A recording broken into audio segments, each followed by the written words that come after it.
I'm Shawna Rosner, your host of In-House Counsel Chronicles, a podcast designed to chronicle the career journeys of in-house counsel so we can collectively learn from their unique paths to their in-house position, the challenges they've overcome, the milestones they have celebrated, and how they're shaping the future of law in today's rapidly changing business environment.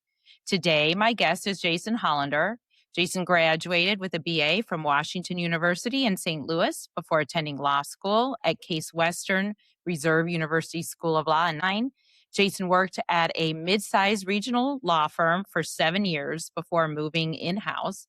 He has had several positions at Diebold Nixdorf and was recently promoted to Senior Vice President, General Counsel, and Assistant Corporate Secretary.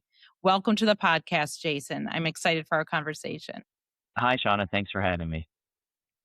So I want to start by talking about your career as it started in a mid-sized regional firm. I see you practiced there for about 7 years.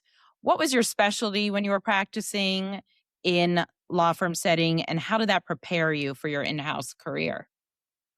So I was a business litigator. I was dealing with commercial disputes for companies really of all sizes, large publicly traded companies, small privately held companies, financial institutions, and the like. And I was very fortunate at the law firm that I was at, where they really encouraged their associates to have direct interactions with either the in-house counsel or the business contact at our respective clients. And so that really taught me what it's like to understand what a business dispute was like, understand what the key issues that our clients were really dealing with, and interacting and helping our clients directly manage through that rather than kind of through a partner. And so that experience, the learning the business, learning to provide advice for the clients directly, really gave me good experience and help prepare me for my in-house roles.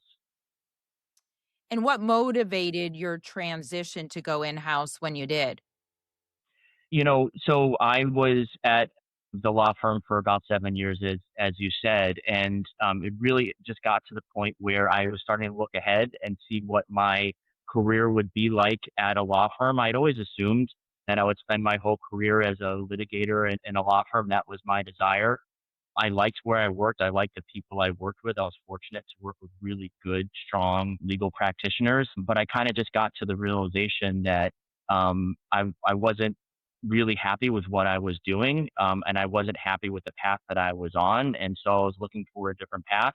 I didn't think that the issue was where I was working. I thought the issue was what I was doing.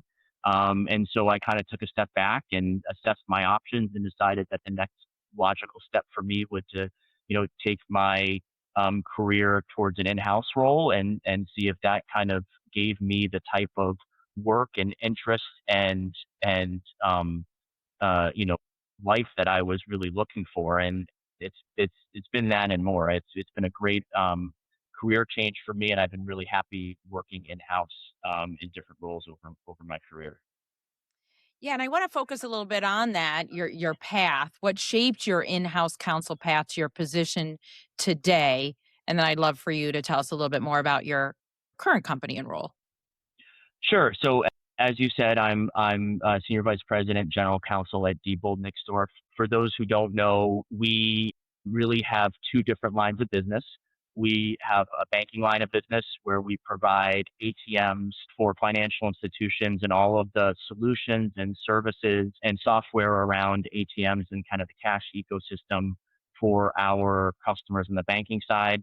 On the retail side, we're known for providing what's called self-checkout solutions. So you go to a grocery store, you go to a large retailer, and you're at the point of checking out, and we provide all those types of solutions where you can do it on your own, or you can do it with somebody who's assisting you to help you process that. And so Diebold is a large company. We're publicly traded.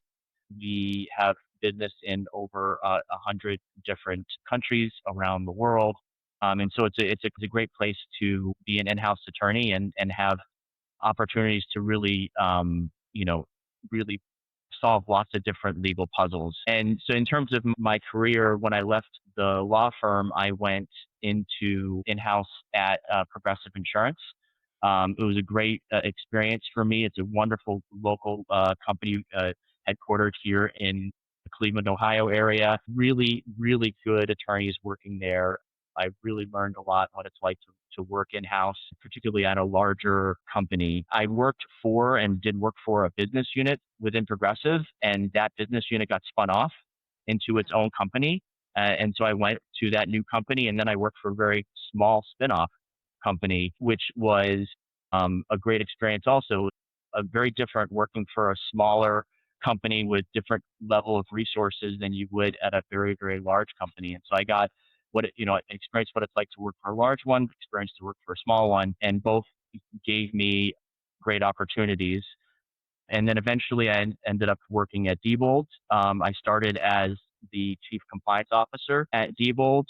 We were in the middle of actually an FCPA investigation at the time, and my job was to help build the compliance program from scratch. And it was a really wonderful way to really learn and understand our business and the risks associated with our business in that compliance role. And I really enjoyed that experience. I did that for a few years, and then since then, I've worked in lots of different parts of the legal and the compliance team over the last 15 years at Diebold, and eventually, as you said, I was recently promoted to general counsel. What surprised you most about working in-house compared to private practice? It's funny when I first went in house, I used to really question how do people know if you're busy or not because you don't have billable hours. When you're working for a law firm, everything is so objective. You know how many hours you billed, you know how much you collected, and that's a lot of how your value is assessed is your billable hour work. And so I was, concerned about how am I going to be able to show my value? How am I going to be able to show that I'm busy?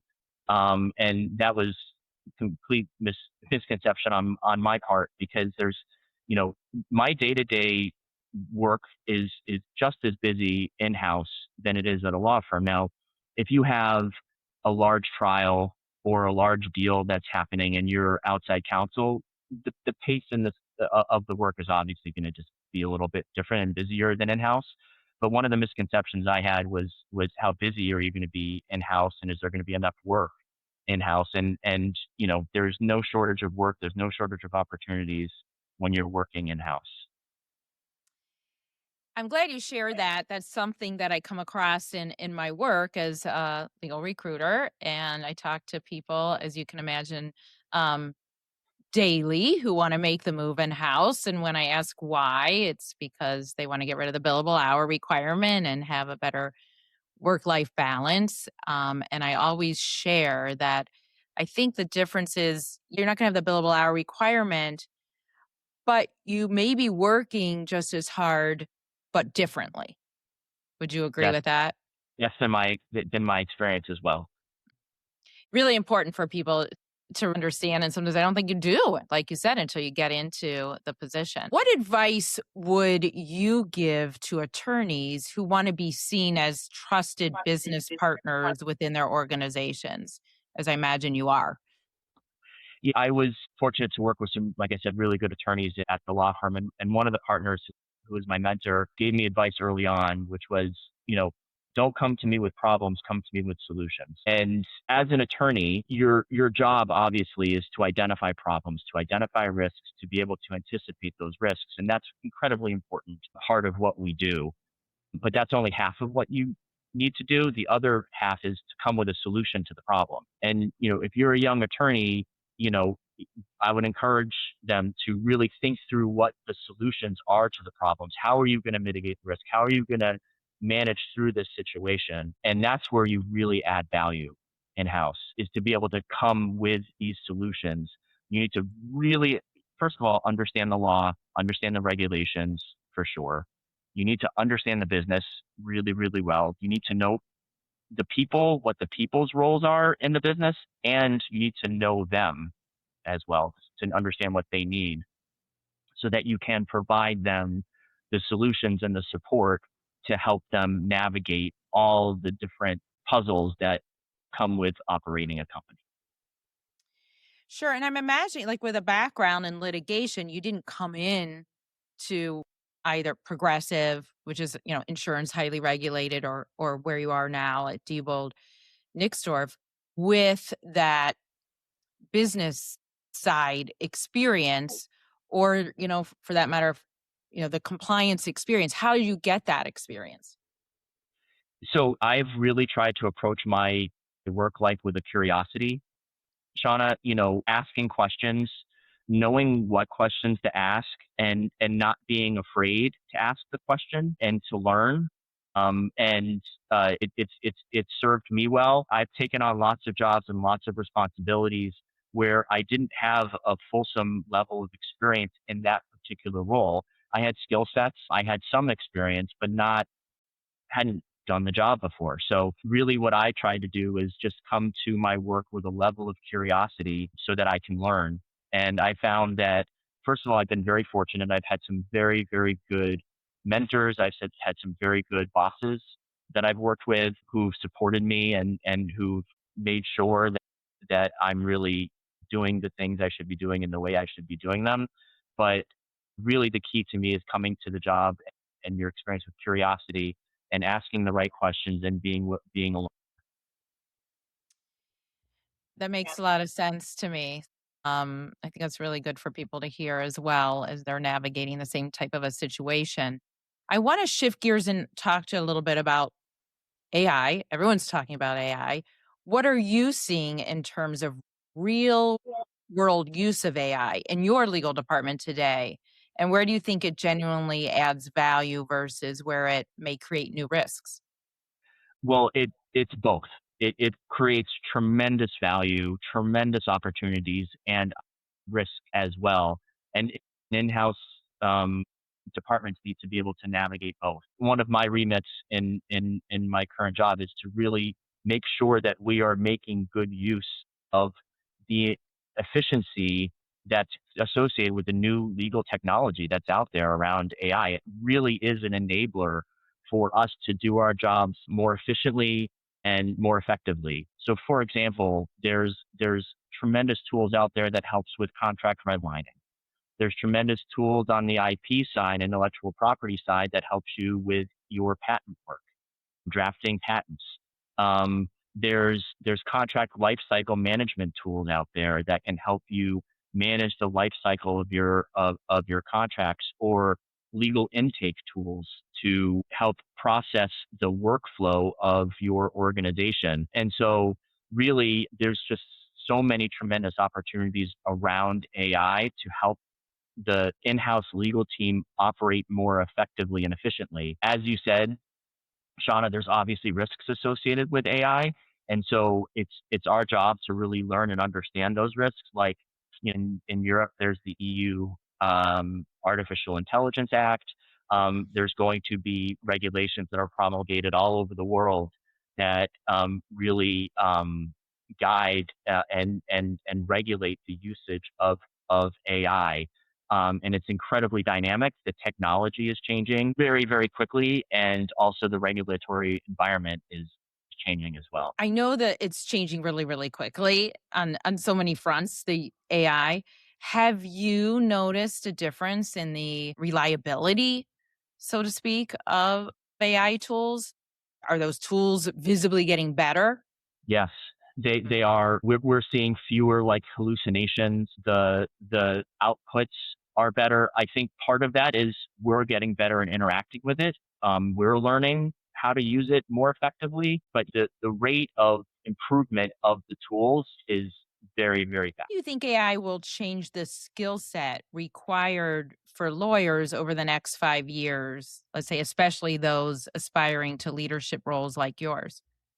Yeah, so I don't have a crystal ball because it is changing so quickly. If you would have said 5 years ago, I don't think anybody necessarily would have predicted we would be right here.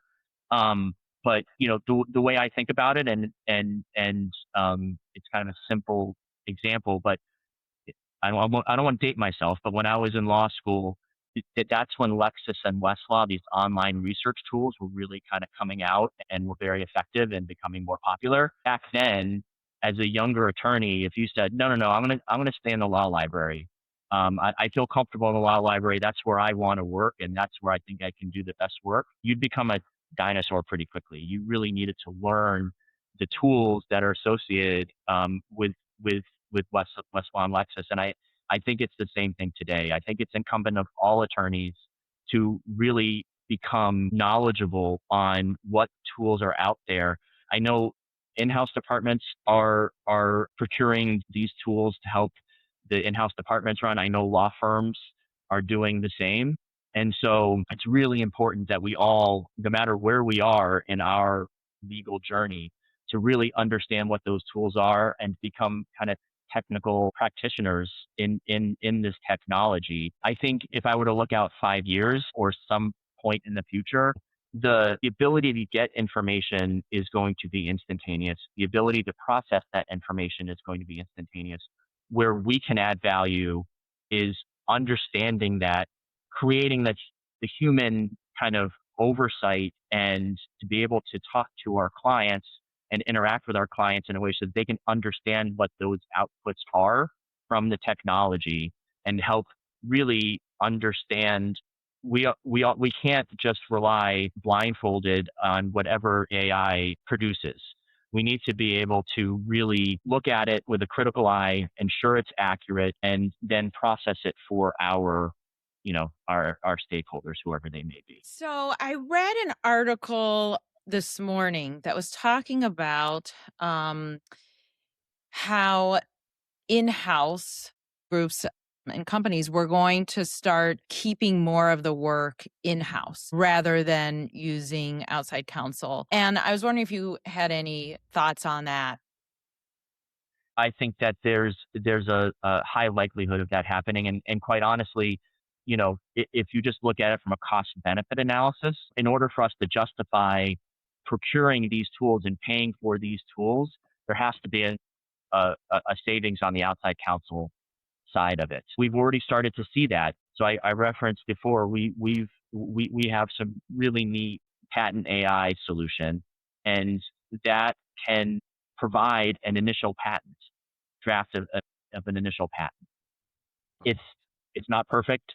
It needs some work. You need outside counsel to help you, ensure it's accurate and ensure that it's appropriate. But it saves significant time for both us and for outside counsel. We're also we have tools now that allow us to do searching in a way where there's certain types of questions where we would have gone to outside counsel to get that advice, but the tools that we have now allow us to not have to do that. From a speed perspective, from a cost perspective, absolutely. I think we're going to see a lot of different types of work that might have gone to outside counsel to stay in-house through the use of the technology that we have. Do you think that will mean that in-house groups will grow? Will you need to add people to your in-house teams? I don't think so. Honestly, I think it's just going to change. To your question before about like how is AI going to change? It's going to, change the types of work that we do. I don't think that ultimately AI is going to create a situation where in-house departments are going to get bigger. I think it's just going to be an enabler for us to do what we do more efficiently. Will be interesting to see. We know it's on the horizon, and I think, as you said, like no one would predict we are where we are now 5 years ago, and I think it's just moving so rapidly that if we had this conversation next year, it could be completely different. If we're to go back in time and you were to give advice to yourself as you were just about to take the bar exam, what would that advice be and why? The advice would be to be open to where your career may take you. As I kind of said, I've had a lot of different stops and a lot of different areas of responsibility, and each one has prepared me for the next without me necessarily knowing. And so really just to be open to these new opportunities as they come. Don't be hesitant to take chances and to take on a new opportunity. It's really inured to my benefit throughout my career, taking on kind of new roles outside my kind of prior area of expertise. And it's really led to a very enjoyable and fruitful career for me. So that's something I think I would make sure I reinforce to myself if I could go back those many years. Is there any additional advice that you would share for those that are looking to move within in-house, with aspirations to become a general counsel like you've been able to do? Just generally is to just do what you do really well and to become an expert in the areas that you're currently working in, and do whatever you can to add value to the work that you do. And when those opportunities do come up, to take them and just to seize those opportunities. I think it's all great advice. And I thank you so much for being my guest today. It's been a pleasure having you on. Thanks so much, Sean. It's been a pleasure.